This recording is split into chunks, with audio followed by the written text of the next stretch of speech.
Video को like करें। ऐसे ही दवाओं से जुड़ी वीडियो देखने के लिए चैनल को सब्सक्राइब करें और नोटिफिकेशन पाने के लिए बेल आइकन को दबाकर ऑल नोटिफिकेशन पर क्लिक करें। डाइक्लोफिनेक सोडियम तथा डाइक्लोफिनेक पोटेशियम, इन दोनों में क्या डिफरेंस है और क्या इस इंजेक्शन को बीपी वाले मरीजों में लगाया जा सकता है?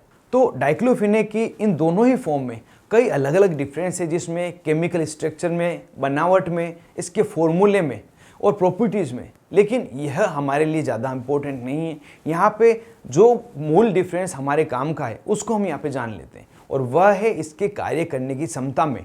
जब डाइक्लोफिनेक सोडियम तथा डाइक्लोफिनेक पोटेशियम को कंपेयर किया जाता है तो डाइक्लोफिनेक की जो पोटेशियम साल्ट है वह सोडियम साल्ट के कंपैरिजन में मोर पोटेंट, मोर एक्टिव है। साथ ही पोटेशियम साल्ट का जो एब्जॉर्प्शन है वह फास्ट होता है।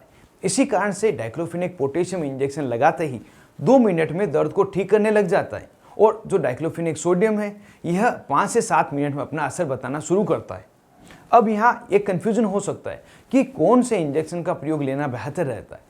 तो यह भी मरीज की स्थिति के अनुसार ही निर्धारित किया जाता है।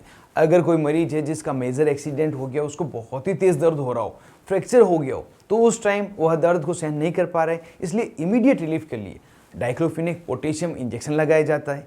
और कोई मरीज है जिसको हल्का सा शरीर में दर्द है, जुकाम के कारण बॉडी में एक हो रहा है, सिर दर्द हो रहा है हल्का, तो उस समय डाइक्लोफिनेक सोडियम इंजेक्शन लगाया जाता है। और यह डॉक्टर की चॉइस पर अलग अलग भी हो सकते हैं।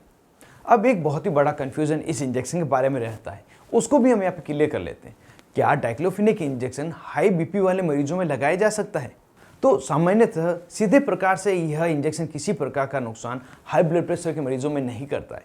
लेकिन अगर इन मरीजों में किडनी से जुड़ी हुई कोई मेजर समस्या है या कुछ ऐसी हाई ब्लड प्रेशर की दवाइयाँ चल रही है जो डाइक्लोफिनेक के साथ इंटरेक्ट करती है, तो उस समय यह डाइक्लोफिनेक ब्लड प्रेशर को कंट्रोल करने वाली दवाओं के असर को कम कर देती है, जिस कारण से हाई ब्लड प्रेशर का जो पेशेंट है उसमें ब्लड प्रेशर कंट्रोल नहीं हो पाता। और यही मूल कारण है जिस कारण से डाइक्लोफिनेक को सामान्यतः हाइपरटेंशन, हाई ब्लड प्रेशर के मरीजों में दिया जाए या नहीं दिया जाए, इसके लिए कन्फ्यूजन रहता है। तो हाई बीपी के मरीजों में इस इंजेक्शन को लगाने से पहले मरीज की हिस्ट्री लें, उसको कौन सी मेडिसिन चल रही है वह भी पूछ लें, और अगर ये दवाइयाँ डाइक्लोफिनेक के साथ इंटरेक्ट करती है तो यह इंजेक्शन मरीज को नहीं लगाया जा सकता।